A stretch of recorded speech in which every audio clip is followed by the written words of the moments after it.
Good afternoon, everyone. My name is Dongliang Mu. Here I'm going to present our paper, Understanding the Reproducibility of the Crowd-Reported Security Vulnerability. This is a joint work with Alejandro Carras, Xin Yuxing from Penn State University, Li Mingyang, Han Hu, and Gang Wang from Virginia Tech, and Bin Mao from Nanjing University. Security vulnerabilities are posing a serious threat to users, organizations, and even nations. Take WannaCry, for example. In 2017, unpatched vulnerability allowed the WannaCry ransomware to shut down more than 300,000 computers around the globe. All the 4 vulnerabilities are identified after software release, so we can infer that it's infeasible for in-house team to identify all possible vulnerabilities before software release. Consequently, an increasing number of software vendors are relying on the power of the crowd to identify vulnerability, and companies like Google and Microsoft are spending millions of dollars on their bug bounty program to reward vulnerability reporters. And after vulnerabilities are publicly released, reporters usually request an ID from CVE website. CVE is a list of common identifiers for publicly reported cybersecurity vulnerabilities. And this paragraph shows the number of vulnerabilities reported to CVE by year. You can see the significant increasing number along with the time goes. And CVE websites has archived more than 100,000 vulnerabilities. Despite a large number of crowd-reported security vulnerability, some evidence asserts a poor quality of the vulnerability reports. In this figure, you can see the developer should complain he can't reproduce the vulnerability. And there are many examples like this. Those vulnerabilities would need more time and manual effort to fix, and that's the problem. Therefore, for software vendors, poor reproducibility seriously delay the patching of vulnerability. Apart from software vendors, security vulnerability, including security analysts and security research, are also bothered by this problem. Poor reproducibility prevents security analysts from accessing potential threats to their customers timely. And for our security research, poor reproducibility makes it hard to thoroughly evaluate our security solutions. In this figure, those top-tier conference papers use publicly reported vulnerability for evaluation. However, due to the significant manual effort, those works most of those work use than 10 vulnerability to benchmark and evaluate their security solutions. So in our work, we are going to answer the following 3 questions. Question 1. How reproducible are public security vulnerability reports? Question 2. What makes vulnerability reproduction difficult? And question 3. How to improve the efficiency of vulnerability reproduction? To answer those 3 questions, our method is manually reproducing vulnerability. By reproducing vulnerability, I mean using the information in vulnerability reports to trigger the vulnerability in the target system. In the rest of the talk, I will follow this roadmap. First, I will introduce the methodology to reproduce a vulnerability. Next, I will show our findings. To validate our findings, we have surveyed 48 external security professionals, from both academic and industry. We have not enough time to introduce the detail here, so if you are interested, you can refer the detail in our paper. Then I will give some suggestions to improve the efficiency of vulnerability reproduction. Finally, I will conclude our work. First, we randomly select a large collection of reported vulnerability. And we focus on memory error vulnerability due to their high severity and significant real-world impact. And their CVS score is greater than the overall CVS score. And we focus on open source Linux software due to the debugging and diagnosing capability. Finally, we collect 2 databases, including 291 vulnerability with CVE IDs and 77 vulnerability without CVE ID. Basically, for each vulnerability, we collect the vulnerability reports by crawling the reference listed in the CVE websites. Finally, we collect more than 6,000 vulnerability reports. In this CVE entry, the reference or the cited websites are referred as the information source website or simple source website. We take the technical reports in those source websites as our crowdsourced vulnerability reports for evaluation. And due to our data statistics, the top 5 websites in our dataset are Expert Database, Security Focus, Red Hat Bugzilla, Security Tracker, and OpenWall. To carry out the experiments, we formed a team of 5 security analysts. Each security analyst not only has the in-depth knowledge of memory error vulnerability, but first-hand experience analyzing vulnerability, writing exploits, and developing patches. Moreover, those security analysts have discovered and reported more than 20 new vulnerabilities to CVE websites. Then we asked those security analysts to reproduce the vulnerability database. The reproduction workflow is like read reports, set up environment, install and configure software, trigger the vulnerability, and verify the vulnerability. Then I will introduce each step in this workflow. First is to extract the information from vulnerability reports. Our security analyst extracts useful information from vulnerability reports. However, in practice or in the real world, reporters usually miss some common sense information. To account for this, we develop a set of default settings when those information is missing in the vulnerability reports. Then we set up an environment for vulnerable software analysis. If this information is missing, we will provide a default setting, a Linux system that was released in or slightly before the year when vulnerability was reported. The third step is install and configure the vulnerable software. If this information is missing, we provide a default setting according to the building system of vulnerable software. In the fourth step, we trigger the vulnerability with provided POC file and the trigger method. The default setting is varies with the type of the POC. For example, if the POC is a long string, the default setting for us is directly to input a string to the vulnerable program. The fifth step is verify the vulnerability with expected program behavior mentioned in the vulnerability reports.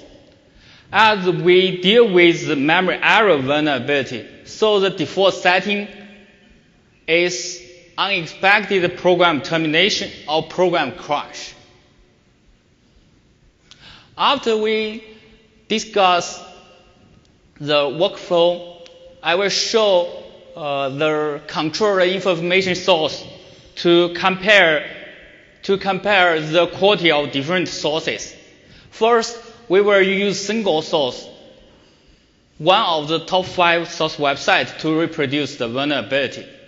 If reproducible, we will take it as success. Otherwise, we will combine top 5 source websites to reproduce the vulnerability. If reproduced, the job is done. Otherwise, we will combine all the top 5 source websites to trigger the vulnerability. If reproduced, we made it. But if combine all still fails, we will take it as a failure. All those 3 information sources will use the previous workflow. But if combine all fails, what do? We will use manual debugging to solve those failure cases. And manual debugging will highly depend on the hacking skill of those security analysts. Then I will show some findings. The first finding is that vulnerability is very difficult to reproduce. We use the success rate to evaluate the reproducibility. And to reproduce those vulnerability datasets, we spend about 600 man-hours to reproduce. To explain the success rate, we take security focus as an example.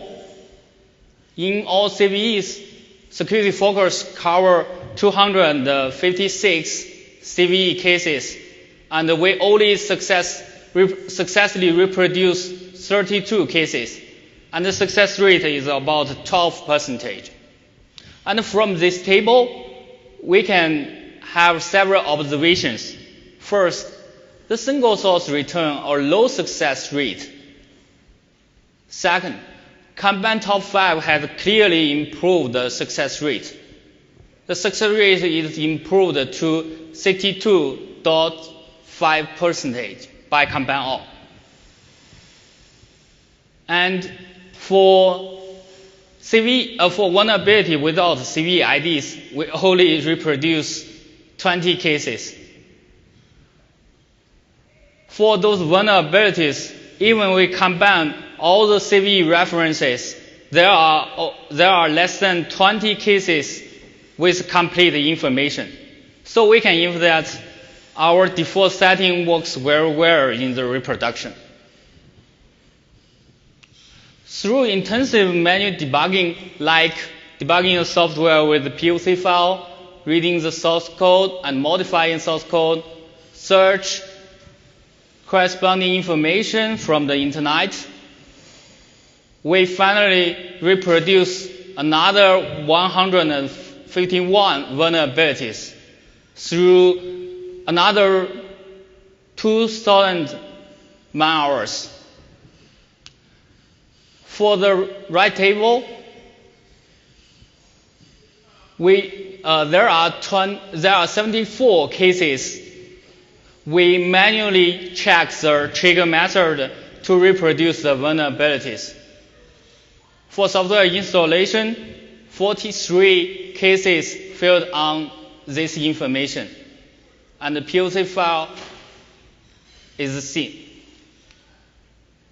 From this table, we can infer that the key factors that make reproduction difficult are three key information: trigger method, software installation, and POC file. Finding 3.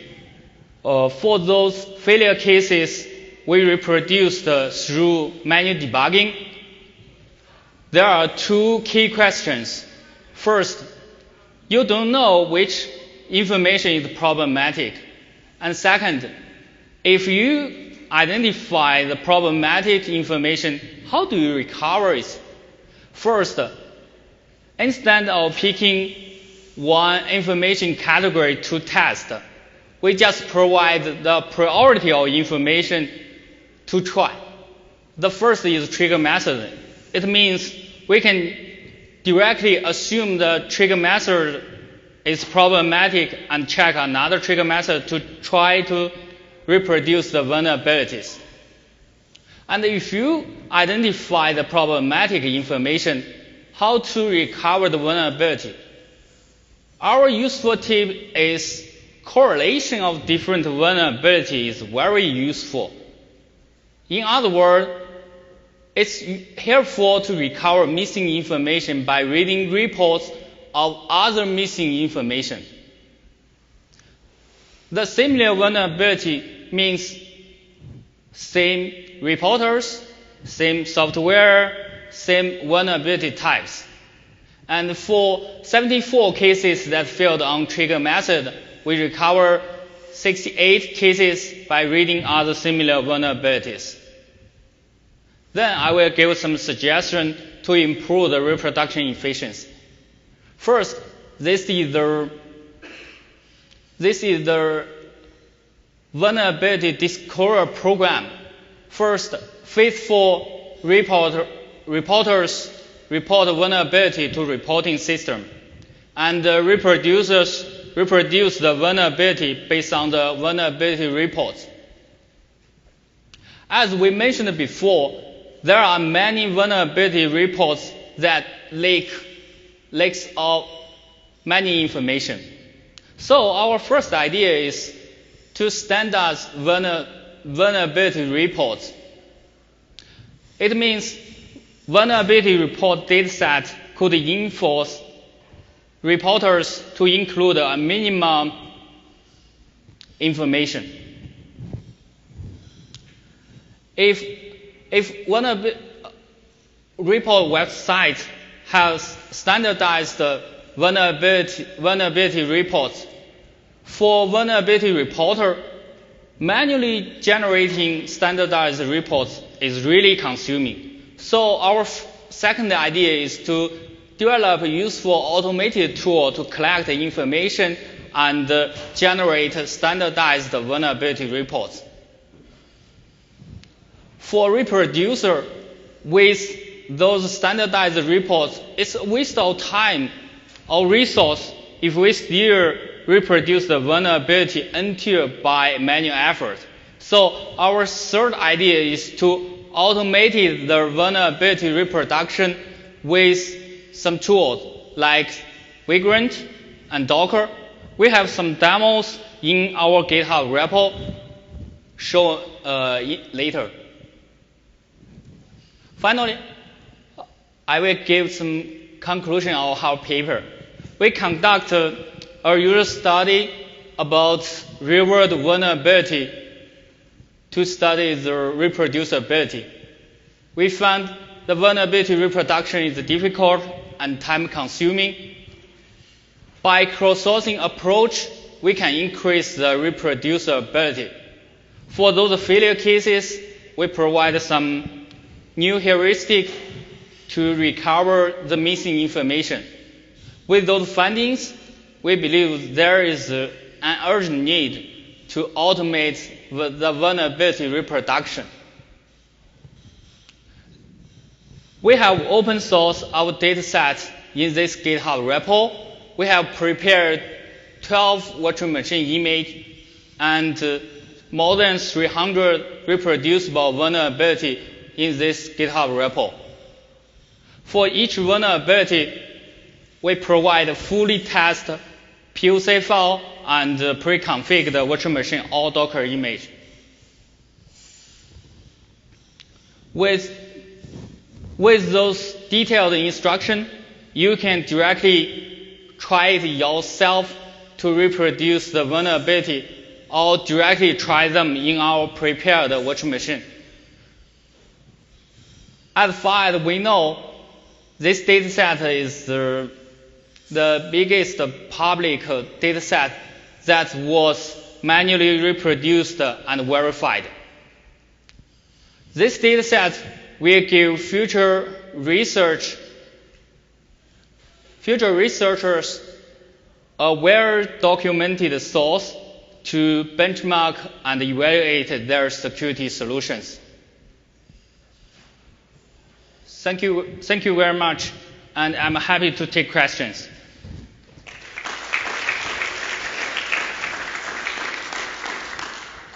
All right, time for questions.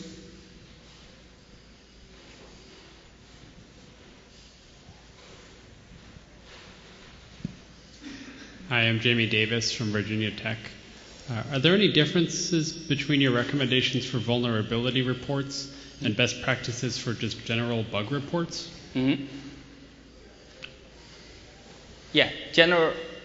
So like any bug report I submit, whether it's a security problem or not, needs to tell the developers what configuration I used, what input I used, what the expected behavior was, what the deviation was, etc. So is there anything special about security vulnerabilities for this study?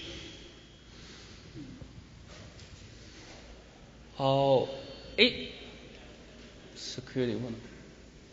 There are some information related with security vulnerability for for example, the verification. We use the result of memory error vulnerability like software crash to verify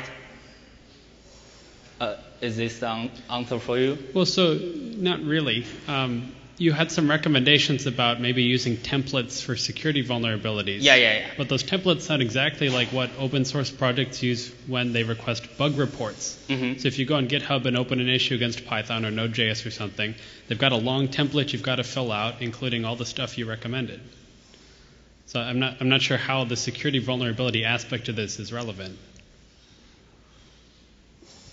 How security analyst result? Can you repeat the question? I'll ask you later. Thank you. Okay, thank you.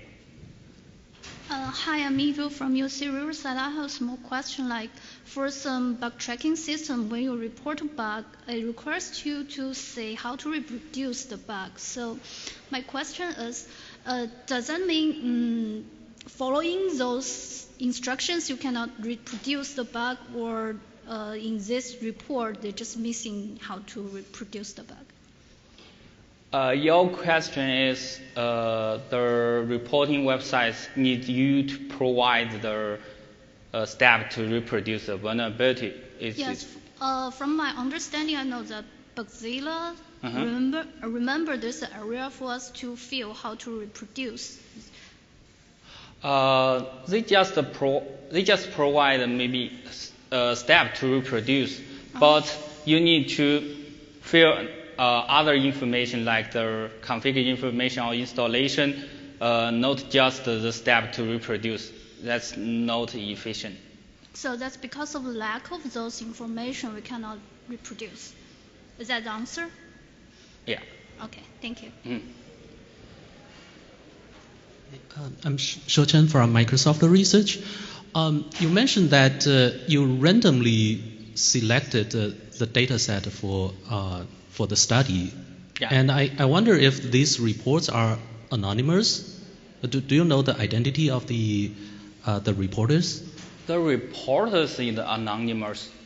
We collect the vulnerability reports from the CV website, so it's also public. But the reporter's identity. I'm asking. Oh, I see your point. Yeah. You mean the reporter is anonymous? Yes. Yes. Yeah, you are right. But we can infer the reporter from the references. For example, if the link is one blog, you can infer the reporter. Yeah, I'm asking the question because I suspect that the reproducibility has a strong correlation with the reporter's identity, because my own experience seemed to be that inside Microsoft, some well-known reporter, once they report whatever they report, people take very seriously.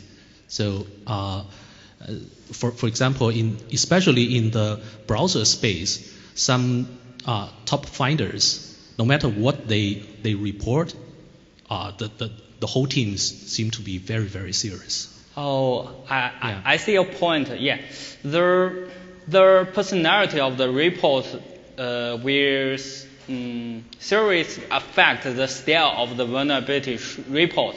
So for the correlation of the vulnerability reports, we could leverage the same vulnerability reporters to recover the information for other vulnerabilities. That's a good idea. Yeah. So thank you. Thank you. Hi, Xiaojing from Indiana University. And I have a question. First, nice talk. And we know most of the CVE was applied by the companies to get this CVE number. So when they report this bug, do you think the company themselves did not reproduce these vulnerabilities and apply the vulnerability ID for this vulnerability? Or do you think why they need to lead a lot of vulnerability detail to the public if the company already successfully reproduced this vulnerability? Your question is when a software vendor could reproduce the vulnerability, why they need those information? I mean, for most of the CVE ID is applied by the security. For the security vendor. Mm-hmm. For example, you report the bug, and Microsoft will apply the CVE number for you. And maybe during the bug report, the vendor already reproduced this vulnerability. And they have this CVE number, have this CVE report. Do you think it's necessary to release every detail about this vulnerability? And so what is the purpose for, in general, public to reproduce the vulnerability? You just on the perspective of software vendors, but for our security research, when we do our evaluation or benchmark, we need some public reported vulnerability and the detail to reproduce the vulnerability and test our security tools. Mm-hmm. So if they don't release any information about the vulnerability, or we can't find anything from the internet, how do we do our security research by those public vulnerabilities? So if the adversary also could easily reproduce this vulnerability, do you think it's also good for the public? Oh, I see your point. That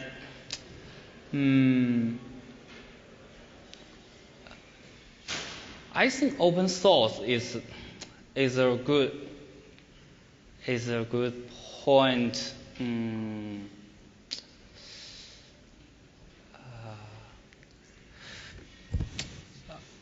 Maybe we can discuss later. Okay, thank you. Okay, thank you.